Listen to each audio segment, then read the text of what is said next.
Okay. Good morning, world. How are we today?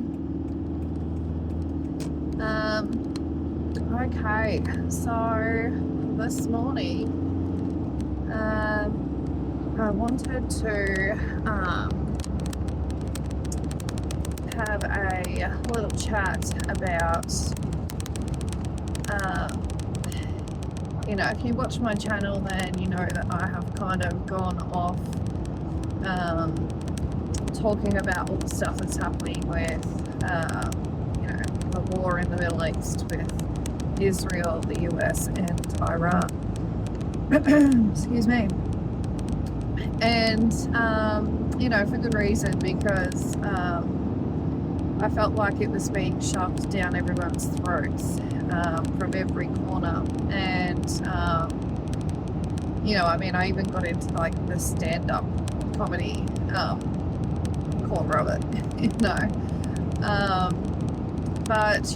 when you kind of let a thing like that just sort of take up so much space in your life and energy and, time, what you think about and stuff, it's just not good for you because you end up getting really stressed out and upset and angry and things, right? Anything that does that to you is not good for you. You need to have a break, and it's funny because I was like, oh, what's going, because I've had a break, and I'm like, oh, what's been going on with all that, and I still obviously know that our petrol prices have, they haven't been as high as they were. They're still higher than they were before all this,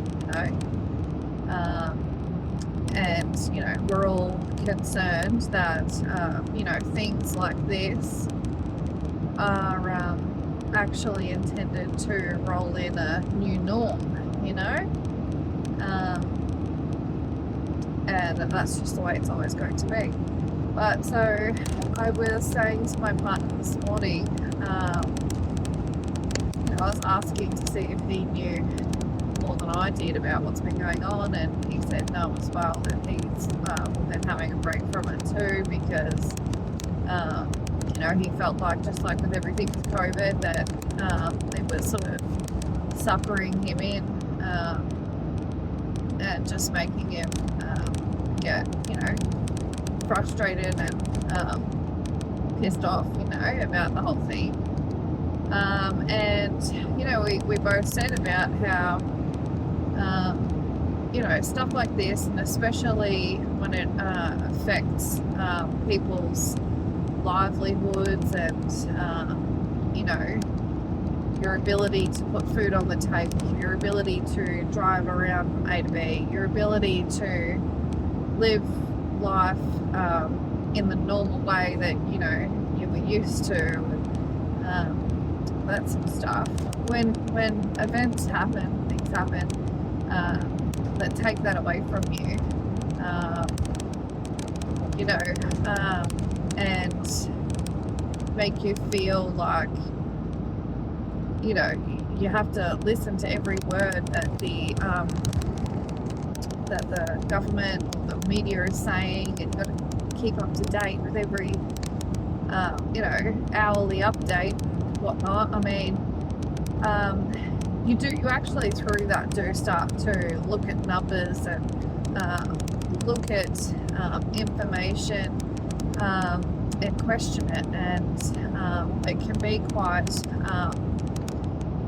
frustrating when you feel like you can see holes in their stories, in their narrative, and you've got questions that aren't being answered, and that just makes you feel really stressed out, kind of helpless or hopeless,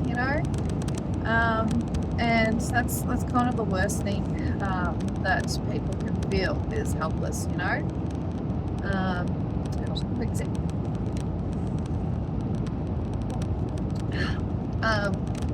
And so we were talking about, how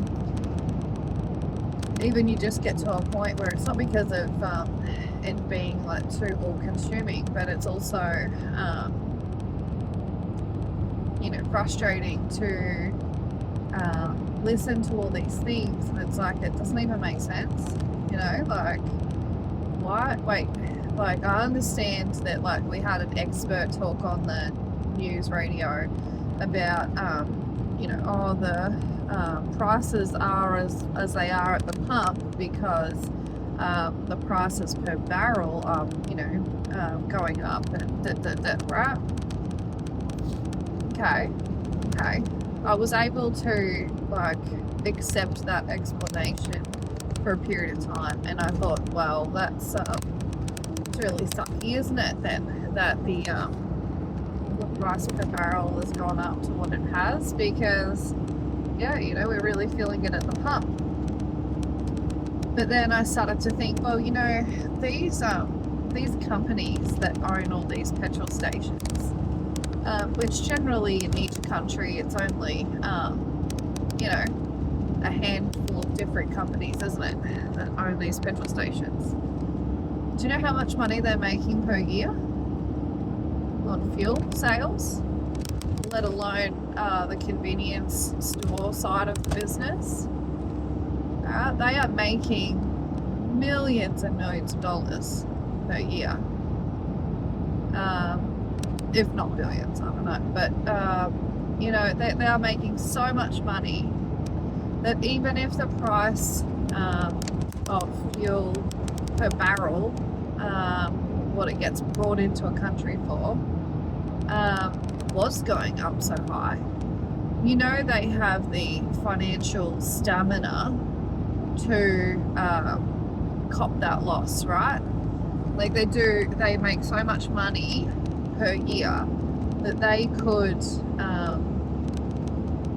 I forget what the word is that I'm looking for, but they could like take on the loss themselves, rather than passing the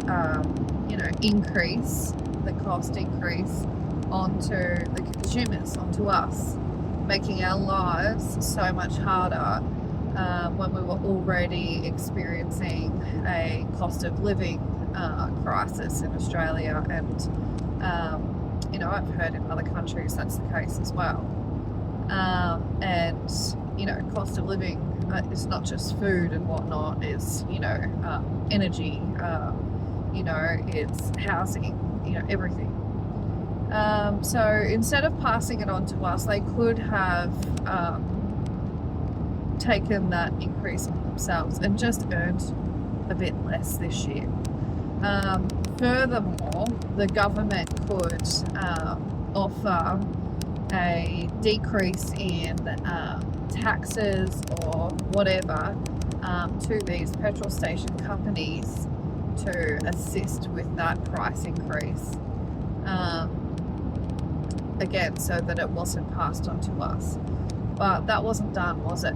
None of that was done. Okay. The government did offer some sort of help for, transport, trucking companies and things like that, reducing fees and taxes that they are expected to pay, to help out their businesses, and keep them going. But there was no assistance really for us, everyday people. And then comes along Australian billionaire, businessman, Adrian Putelli. And what does he do? He opens up a 99-cent per litre petrol station in Melbourne suburbs. And apparently there was plans to open more than the one, and opening up supermarkets and things as well. But the point is with Adrian Putelli, is, what did he just show this country at least? He just showed everyone in this country that despite what media is shoving down your throat, despite what government is saying, and despite even what the industry of, the petrol station industry is saying to defend itself, he is showing that that's all a load of rubbish. And in fact, that he was able to open up a petrol station and absorb the loss himself and pass on basically a reward to people who were members. He's got like a membership program. And you could get fuel at 99 cents a litre through his petrol station, which was, as the thing on the internet quoted, which was wholesale price. Right? So he was able to sell fuel at wholesale price to his customers. So it wasn't a law that petrol stations had to sell fuel at whatever per litre based on whatever fuel was costing per barrel. Okay, that's not how it was. Okay, how it was that these companies just didn't want to take any kind of loss. They didn't want to absorb the extra costs themselves. They wanted to pass that cost down to you, down to the customer, and they didn't care how that made your life a living hell. Okay, I mean, our family does a lot of driving, and we were spending over $300 a week at one point in petrol. That is so much. And no, we don't live somewhere where we could have just substituted driving for public transport. Nope. And yes, my school-age children are already on school buses. Okay, where we live is in the hills, like where we don't have just like buses stopping, conveniently. Like even for a bus stop, like a school bus stop, or even a public bus stop, we have to drive to it. Anyway, so these petrol station companies were quite happy to make you have to pay the extra costs. The government was also quite happy for all of that to be taking place, and basically telling you, hey, we're going to be, prioritizing fuel going to farmers and people who live rural and whatnot. So yeah, you might run out of fuel even, and you should jump on some public transport. I mean, that's their level of assistance. They only released, the government only released 5% of its reserves to help the situation. And this is unprecedented. We've never experienced this sort of fuel problems, shortage in our country before.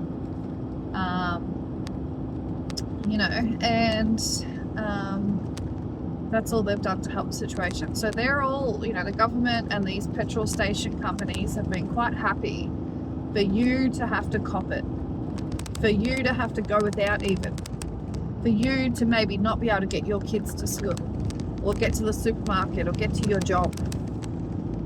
Okay. They're quite happy for that. That's fine.